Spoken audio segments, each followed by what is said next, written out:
Good morning, students. Today we are going to discuss a very important topic, that is basal ganglia, or other words you can say basal nuclei. Now as the name says, it is basal. So it is present on the basal aspect of cerebral hemispheres on both the sides. So as you remember, in cerebellum we had the deep cerebellar nuclei present within the white matter of the cerebellum. Similarly, in the cerebrum also, within the white matter of the cerebrum, there is presence of a group of nuclei which we call it as the basal nuclei or the basal ganglia. Basically, it is a part of extrapyramidal system also. So that is how we can introduce the basal ganglia. So basal ganglia can be described as introduction, parts, functions, nuclei, connections and the applied anatomy. And it is a very important topic for anatomy as well as the physiology aspect also. So introduction we have covered, it is a part of extrapyramidal system. It is a group of nuclei which is present within the white matter of the cerebrum, and it is present on the basal aspect just above the midbrain of the brain, midbrain in the brain. Now coming to the parts. So definition wise or traditionally, basal ganglia has been described to be consisting of corpus striatum,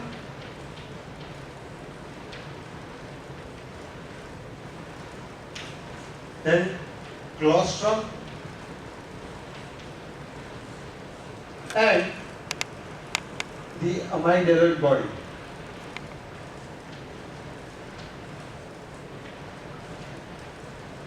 This is because of the developmental similarity of the structures. So the basal ganglia has been consisting of corpus striatum, claustrum and the amygdaloid body. But these two are now being removed as a part of the basal ganglia because functionally they are very different from the basal ganglia. Instead of that, we can consider substantia nigra. Indeed, as you can, if you remember, we had the from the midbrain there is presence of the substantia nigra, and also a small nuclei which is present just below the thalamus, which you might have learned in the lecture of thalamus, that is the subthalamus. So basal ganglia functionally consists of corpus striatum, substantia nigra and subthalamus. Now this corpus striatum again has got two group of nuclei. First is the caudate nucleus and second is called as the lentiform nucleus. Okay? Again lentiform has got two parts. The outer part which is darker compared to the other one, that is called as the putamen, and the third remaining part is called as the globus pallidum. Okay, so these are the three major components: the caudate nucleus, putamen and the globus pallidum in the basal ganglia. Again, globus pallidum can be divided into outer segment and the inner segment. That we will see how it is divided in the when we see the lentiform nucleus. Again, this caudate nucleus and the putamen nucleus together they are called as the neostriatum. Together these two are called as the neostriatum, or you can simply say striatum.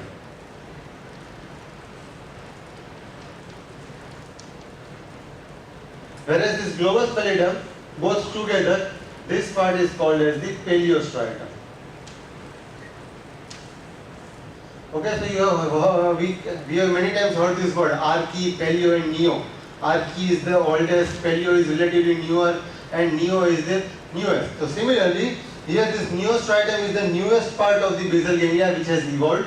The relatively older part is the globus pallidum, and if we go still in details, but not to remember much, but just for your knowledge, this neostriatum and the pallidum which we are talking about, they are basically the dorsal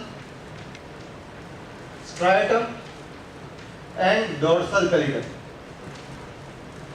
But we will never use this word dorsal again and again, because when we are talking about basal ganglia, striatum means caudate nucleus and putamen, and pallidum means globus pallidum. That is the dorsal striatum and the dorsal pallidum.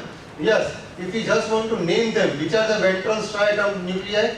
There are two nuclei, that is called as nucleus ambulans, nucleus ambiens, and there is olfactory tubercle. These are the two nuclei which is a part of the ventral striatum. Similarly, there is ventral pallidum. That ventral pallidum consists of the anterior perforated substance. Just for our knowledge, nothing, we will not be discussing this part in details, the ventral striatum part.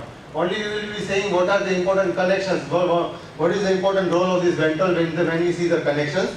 But for classification point of view, basal ganglia has got these three important nuclei: corpus striatum, substantia nigra, and the subthalamus.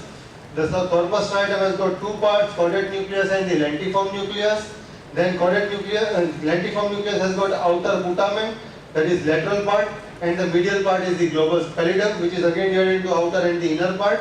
And globus pallidum acts as a palleostriatum, or we can simply call it as pallidum. Whereas caudate nucleus and the putamen consists of or forms the neostriatum, or we will use the word for it is the striatum. But anatomically they are dorsal striatum and the dorsal pallidum. The ventral striatum and the ventral pallidum consists of the various other nuclei. Just this is for our knowledge, nothing much to go in details of it. Now that is about the parts of the basal ganglia. Now what are the functions? Now if we remember from motor aspect, if we consider the motor function of our brain, so how does it work? This is not the basal ganglia, we are talking about general right now. So this is our cortex, which is the highest center for the motor decisions, which gives commands to the spine at the level of spinal cord, and from there the commands goes to the various muscles. There is one cerebellum which monitors these functions, whether they are going on properly or not, whether it is happening or whether any corrections are required or not.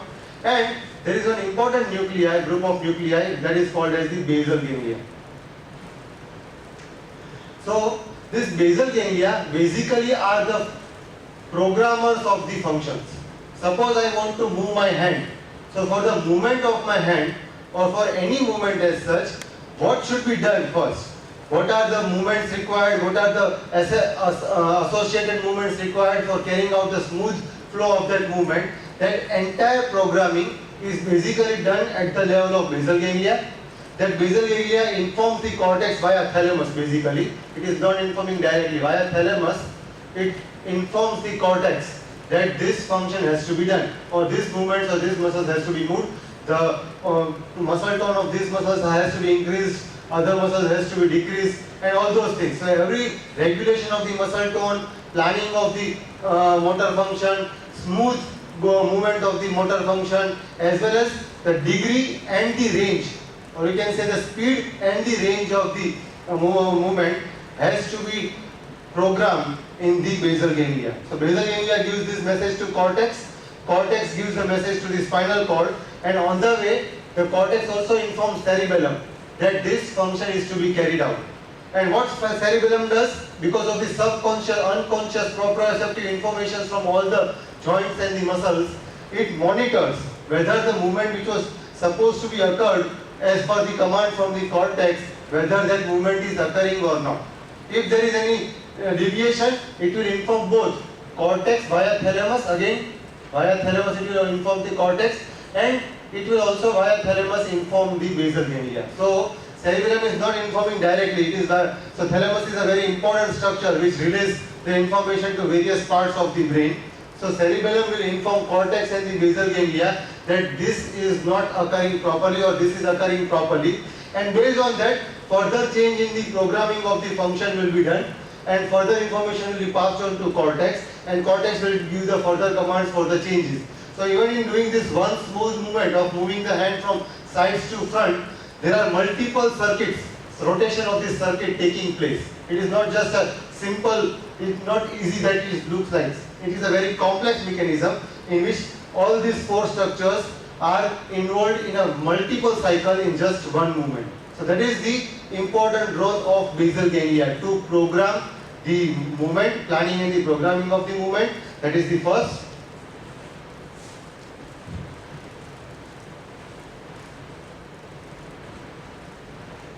first function is planning and programming.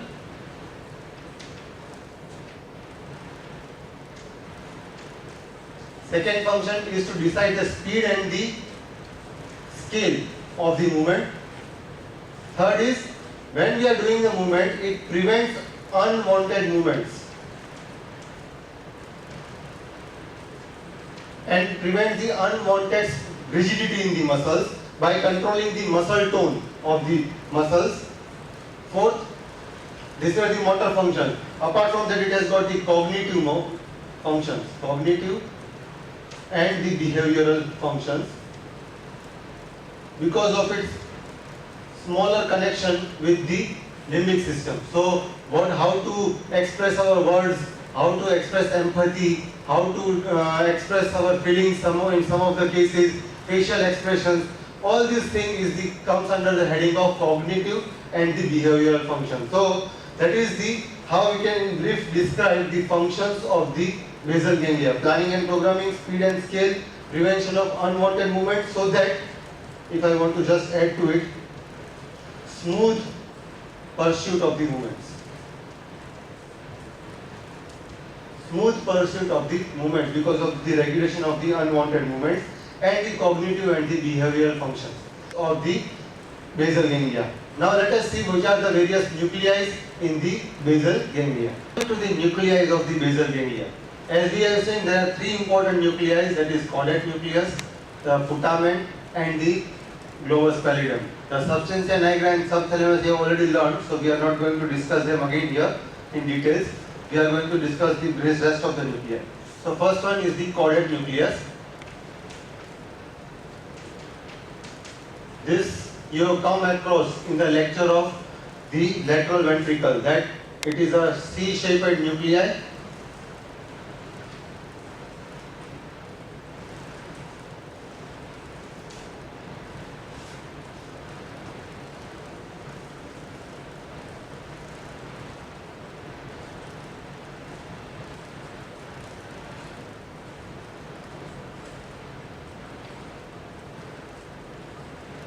It is a C-shaped nuclei which was present, having three parts.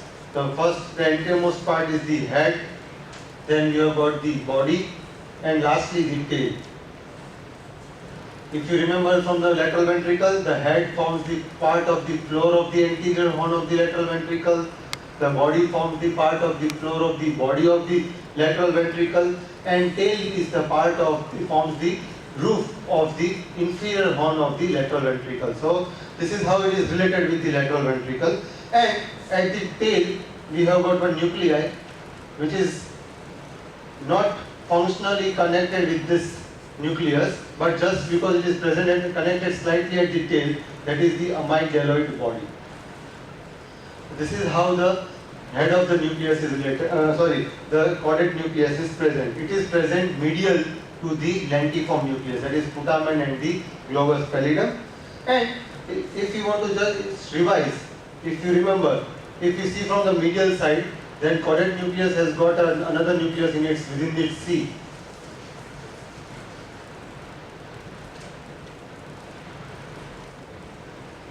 That is the thalamus. And between the thalamus and the caudate nucleus, there are two important structures present. One is the vein, if you remember the lecture of the lateral ventricle, and there is one white fibers. So the vein is the thalamostriate vein, and the white fibers are the stria terminalis. So this is how the caudate nucleus is present within the cerebral hemisphere. The second group of nuclei is the lentiform nucleus.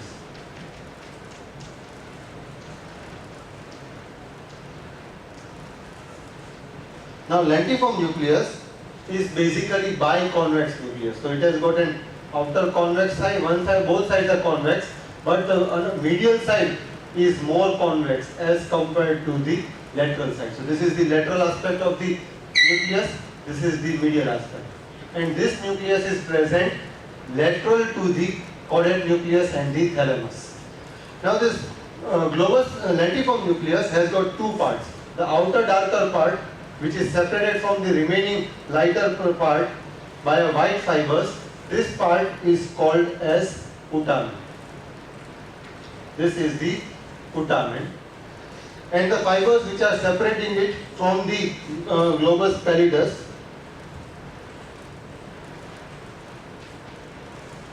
these fibers are called as external medullary lamina. Okay, so the external medullary lamina are the sheet of white fibers which are separating putamen from the globus pallidus. Again, this globus pallidus is further divided into two parts by another band of white fibers, and that division is now called as the outer globus pallidus and inner globus pallidum. Sorry. So these white fibers which are separating the outer and the inner globus pallidus, that is called as the internal medullary lamina. It is called as the internal medullary lamina. Now if you can see here, there is a band of white fibers here present on the outer part of the putamen, and lateral to it there is a group of nuclei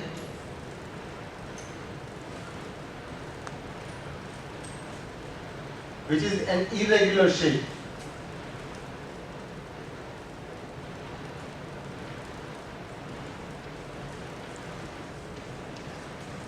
This irregular shaped nuclei on the lateral aspect of the putamen, this is called as claustrum. This is the claustrum.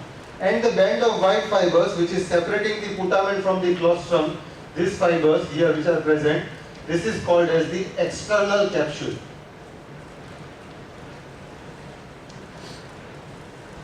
This is the external capsule. If we go still more laterally from the claustrum, again there will be a band of white fibers present here. And then lateral to it, there will be the presence of the insular cortex. Insula, if you can remember from the lecture on demo of sulci and gyre, there is insula present between the parietal lobe and the temporal lobe. If we retract, then we can see it. So that deep to that insula if we go, then we will come across the claustrum and then we will come across the globus pallidum. But if we come from inside, so there is lentiform nucleus, then there is external capsule, then there is claustrum, then there are again white fibers which is separating it from the cortex of the insula. These white fibers which is separating it from the cortex of the insula, they are called as the extreme capsule.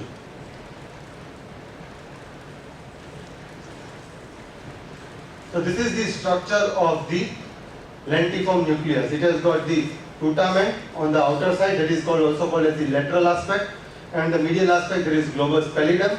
They are separated from each other by external medullary lamina.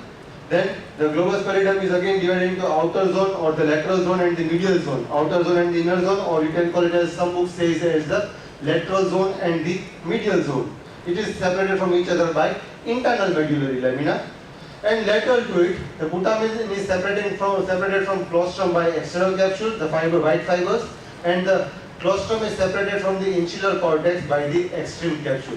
So that is the structure of caudate nucleus and the lentiform nucleus. So now let us see how these nuclei are related to each other. So this is the coronal section of the cerebral hemisphere, where you can see in the upper part this is the corpus callosum. Then we have got the septum pellucidum. These are the third lateral ventricle. This is lateral ventricle. Then we have got the choroid plexus of the lateral ventricles and the third ventricle. This is the third ventricle. And then lateral to it, we have got this is the caudate nucleus. This is the thalamus. And here we have got the putamen. And this is globus pallidus. So medially we have got the caudate nucleus supralateral in the upper part and the thalamus in the lower part. Lateral to it there is the lentiform nucleus, in which the outer part is the putamen and the globus pallidum. Lateral to it we have got the claustrum, as we already seen. And within them, between this here, These are the fibers of internal capsule. This I think you already have learned in the lecture of internal capsule. And below it, in the lower part of the thalamus, there are two small nuclei, group of grey matter you can say, collection of grey matter. One is subthalamus, which is functionally connected with the basal ganglia, and another small one which is present between subthalamus and thalamus. It is called as zona incerta. But we are not concerned much with this zona incerta. We are mainly concerned with the subthalamus. Now, in many of the books, they are given the various regions which is present here. That is the regions of 4L. That is H1, H2, and H. But we are not going in the details of it. This is just to give you understand that how these nuclei are present: thalamus, caudate nucleus, lentiform nucleus, claustrum, subthalamus, and the zona incerta. Now, if we see in the lower part of this is the anterior limb, right? So, in the lower part of the anterior limb, this caudate nucleus, head of the caudate nucleus, basically is connected with the putamen, and while it is connecting with the putamen, the white fibers are breaking those grey matters. White fibers are passing through that grey matter of the which is connecting the head with the putamen, and that's why it gives a striated appearance. Striation, as you already said, it is dark and light band. So it gives the striated appearance of this region, and that's why this entire thing is called as corpus striatum. So this band of fibers, which is a grey matter, which is connecting the caudate nucleus with the putamen, it is called as fundus stria. It is called as fundus stria. So if I want to show it here, this is the head nucleus, the caudate nucleus. The head of the caudate nucleus is basically connected with the putamen. So this is the putamen. Now don't get confused with the thalamus. This is on the lateral side, whereas thalamus is on the medial side of the caudate nucleus. So this is the putamen, and between them, from here, we will have the fibers of the internal capsule.